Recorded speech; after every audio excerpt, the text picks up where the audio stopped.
Sometimes what you think is a really bad head cold turns out to be a sinus infection. And when that's the case, the treatment is different. But how can you tell whether it's a common cold or a sinus infection? Here with us to explain is Dr. Jordan Josephson, an ear, nose, and throat specialist and author. Dr. Josephson, why do we call it common cold? It's not so common. Common cold is very common, more common than you say, so it is common.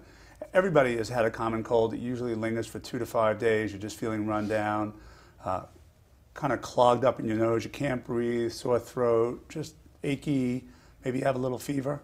So it is a common cold, and if it lingers for more than 5 days, then you probably have a little bit more than the common cold. If you're a worrier, what do you do? If you're running a fever for days and days?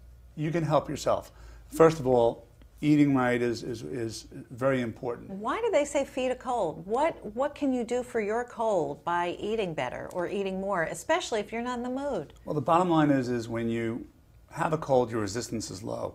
You want to elevate your resistance. And how can you do that? You can do it by eating properly, staying well hydrated, vitamins, supplements. Things along that line will increase your resistance and get you to knock the cold out of the box. Now, if it's a sinus treatments, Eastern and Western, that are available now at your disposal, what is the one that excites you the most? The one that excites me the most, and I irrigate myself, is irrigating with either a neti pot or a nasal irrigator. And they work wonderful, or just even a little spray, saline spray that you could just keep in your pocket and irrigate throughout the day.